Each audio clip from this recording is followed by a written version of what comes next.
Okay. You'll listen to me. Okay. All right. So I look there. And, right over there. So right over there. Just that's American. All right. Sorry, you can see we're very organized this morning.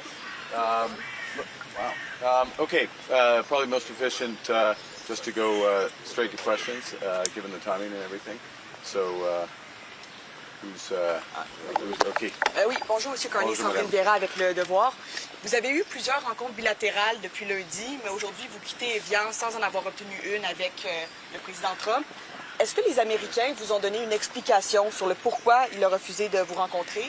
Et plus largement, qu'est-ce que ça dit sur l'état de nos relations avec Washington, considérant que le G7 était probablement le meilleur moment pour avoir un tête-à- et? Et si vous pouvez répondre en français et en anglais, s'il vous plaît. D'accord. J'ai eu plusieurs conversations avec le président Trump hier et le jour après, avant, pardon, et probablement 7 ou 8 conversations avec lui sur plusieurs sujets, l'Ukraine, nos relations commerciales, l'économie mondiale, l'IA, son anniversaire, tout cela. Alors, il y a beaucoup d'occasions de parler avec lui. Il y avait une réunion, comme vous le savez, entre M. Leblanc, M. Greer et Mme Charette, une réunion plus technique pour des négociations commerciales. Alors, il y a des occasions. Il n'y a pas beaucoup de bilatérales, je crois, pour M. Trump à cette réunion. Il y a une bilatérale avec le président Macron et je crois une bilatérale. M. Trump m'a dit une bilatérale avec M. Modi. Alors, c'est pas grand-chose. C'est pas de signe là. I wouldn't take a big message from that. I had 7 or 8 discussions with President Trump over the course of the last 36 hours. I'll have more today, a wide range of subjects from the economy, relations, his birthday, artificial intelligence, Ukraine, obviously Iran, the aspects of the deal and the next steps there and how Canada can help. And good discussions with the President. So I wouldn't take a big message from it. Juste pour préciser, est-ce que vous avez eu une justification pourquoi la rencontre n'a pas eu lieu? Look, there's no message in that. He had 2 bilaterals, one with Mr. Macron. You always have a bilateral with the host, and I believe he had a bilateral with Mr. Modi, and his mode of being. I've dealt with Mr. Trump over the years, and his mode of being is consistent with the interactions I had with him. We had the direct discussions between the principals on the trade side, Mr. LeBlanc and Mr. Greer. Prochaine question, next question. Juste en français, la justification, s'il vous plaît. J'ai déjà répondu à la question. Prochaine question, next question. Prime Minister, why did you feel the need to bring up Canada's Chinese electric vehicle cap with the U.S. President? And did you speak directly with him at the summit about the renewal of CUSMA? I just answered. I spoke to him about a range of things. He had asked. I can't remember he had asked me about it on China, and I explained to him what the deal. I mean, it was one of many interactions with him, and I was explaining the actual structure of the deal. You're familiar with it. I'm not surprised that the President of the United States doesn't follow every detail of every agreement that Canada has, and he likes the structure, actually. We had a follow-up conversation about it as well. You said you spoke about a range of things, but did you speak specifically about CUSMA renewal? We had the discussions with our trade people. We had lots of other issues to discuss. En français, M. Carney, sur les véhicules électriques. Juste en français sur la discussion que vous avez eue avec les véhicules. C'était une réponse à une question de lui, de M. Trump.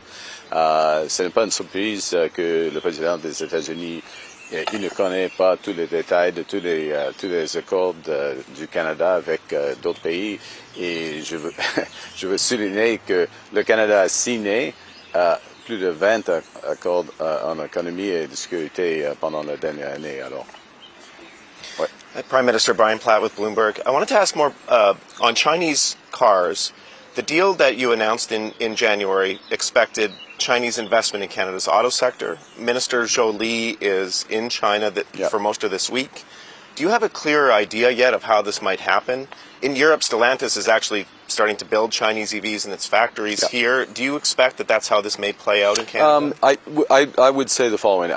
The just so we're all on the same page, we went back to where in 2024, before we effectively, the government took steps that effectively shut the Canadian market for Chinese vehicles. Chinese automakers were exporting to Canada, paying an MFN tariff. It's about just under 7%, so the lowest tariff rate, most favored nation tariff rate. They were exporting 49,000 cars. They were all Teslas, basically. Teslas made in China. What we agreed with China earlier this year was, in effect, as I explained to the President, a hard cap. In other words, a very high punitive tariff above that 49,000 level, the MFN tariff below, but an additional requirement that half of that quota, that 49,000 built up over a few years, would be for vehicles $35,000 or less. So we'd get wider variety, wider choice for Canadians, but I'd remind, and you know this, that this is less than 3% of the Canadian car market. So it's quite, a marginal amount, but it gets some Chinese vehicles back in, more choice. And it creates the possibility, not the certainty in any ways, that there is commercial, this commercial relationship develops and there's Chinese investment in Canada. We are only interested in Chinese investment in Canada when it's material Canadian production. We're not interested in kits being put together in Canada. We're interested if there are joint venture partnerships, Canadian control, substantial value add, Canadian labor standards, substantial jobs, etc., that are consistent with that. Those are longer tail discussions. Those would be some of the discussions Minister Joly is having. You see some of this in, as you say, you see some of this happening in Europe. You see some of this happening I'll double check this with the president of Brazil, but I believe actually in Brazil you're seeing some of this as well.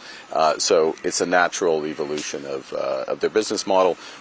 What we would do, though, is we will only do what's in the interest of Canadian consumers, Canadian workers. Yeah. Hi, Prime Minister. Jordan Gallen with the National Post. Hi. In the leader's statement on geopolitical issues yesterday, it said it welcomes Canada's potential to deliver additional energy capacity in the coming years. Can you elaborate on what you offer the European leaders, and can Canada deliver given its current export infrastructure? Yes to your second part of your question. And the first part, let me give the context to that, which is taking the lessons, and one of the points that I made in the room in our discussions around Iran and geopolitics was we have to apply the lessons of recent events. And one of the lessons, deep insight, but it's important that we actually apply it, is diversification. Choke point at Strait of Hormuz, we have all seen the impact, including on Canadians with higher gas prices, but more globally. So there's diversification within that region, new pipeline and other infrastructure, so not all energy is coming out through the strait. There is some of that, but there's not enough of that, so there's intention to build out a series of energy infrastructure there. Canada has the ability to do several things, and we're on the path to do several things. 150 megatons of LNG by the end of the year. The short answer on that, you're already seeing with the German offtakes for example, the Silissums project. We have two German offtakes. There's other European offtakes in the work for Canadian LNG. And then as well, expansion of TMX, the oil pipeline, which is a project that will go ahead. The discussions with Alberta on the implementation agreement and potential new pipeline, oil pipeline to the West Coast. South Bow, which is a pipeline into the U.S. So when you total those up, it's a material amount of additional energy that Canada can provide, both in natural gas, and this is just from Western Canada. I shouldn't say just, but it's particularly from Western Canada. Obviously, there's other alternatives in the East. So it's quite substantial, and it's important to our European partners. It's important to our Asian partners. It was raised with me in a number of our bilaterals as well. Thank you. Hi, Prime Minister. This is Shubi with Y Media. You met with many leaders, including the Indian Prime Minister Narendra Modi. Our sources at Y Media tell us that the Canada and India trade deal is 99% done. PM Modi mentioned that he will come to Canada this year. Will the trade agreement be signed when he comes to Canada? Well, actually, it was. I think. I believe Prime Minister Modi said that he looked forward to coming once the trade deal is done, I think he said that in the media scrum. Certainly, that is our collective understanding that we want to have the deal done and move from that platform forward for his visit to Canada. So we're working hard. What we had said, and I'll finish here, what we had said at the outset of the negotiations at the G7 last year is that we were going to launch these negotiations, and our intention would be to complete them by the G20 this year, which is in November. So that gives you a sense of timing. I think you might have rounded up to say it's 99% done, but we're making substantial progress, and we had a good discussion on some of the issues, the Prime Minister and I, when we met. So very constructive, and it's moving forward, and it's important. It's an important opportunity for Canada. I would underscore, I'll just make one point just to put this in context. Canadian businesses, Canadian pension funds and others, we have $100 billion of investment already in India. So this is we're one of the largest foreign investors in India. We have one of the largest trade relationships, or potential trade relationships, better way to put it. Having the Foreign Investment Protection Agreement, FIPA, and then having this trade deal really will open up a new level of activity there. Thank you. Oui, madame. Oui, bonjour, M. Carney, Laurence Martin, Radio-Canada. Je voudrais vous entendre sur l'entente avec l'Iran. Oui. Vous avez parlé hier dans une entrevue à CNN d'un accord game changer, d'un tournant décisif. Il y a quand même plusieurs analystes qui doutent que ce protocole d'entente mène à une paix durable dans la région parce qu'il y a toute la question du nucléaire iranien qui doit être réglée. Pourquoi vous êtes si positif? Est-ce que c'est pour, je veux dire, plaire à M. Trump d'une certaine façon ou vous y croyez vraiment? Et si vous y croyez vraiment, pourquoi? Non, je dis que je crois.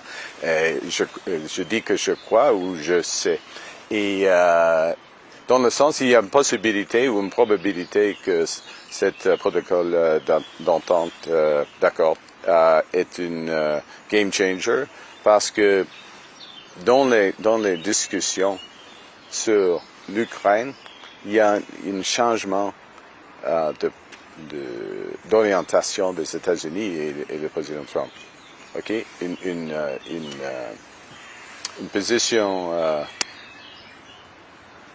plus pas plus dure par rapport à la Russie, à la Russie, et plus réaliste selon nous de la situation sur le terrain de la guerre, le résultat éventuel de la guerre, la perte de la Russie. Ça c'est la première chose. Deuxièmement, en ce qui concerne les discussions, il y avait une discussion très détaillée sur le Liban.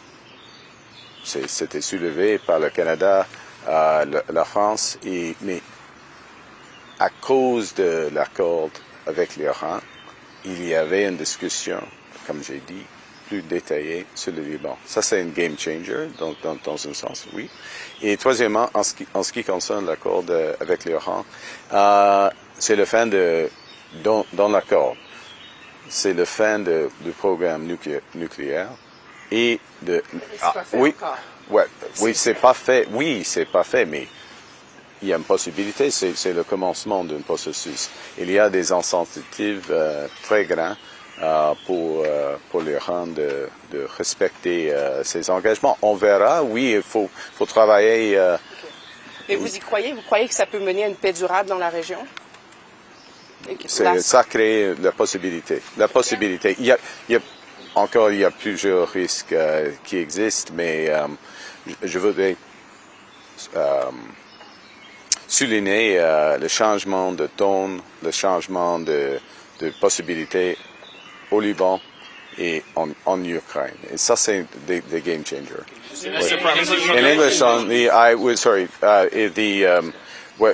the exchange was that it creates a possibility of game changer, and I referenced the discussions we had on Ukraine, on Lebanon, and the change in tone with respect to Ukraine, the change in orientation, a more realistic, in our view, expectation of where this war was going to go, and the position against Russia, the tightening of sanctions against Russia, the ability to provide additional defensive support for Ukraine, which was discussed in some detail. Also very detailed discussion about Lebanon and next steps with that. The linkage, of course, here.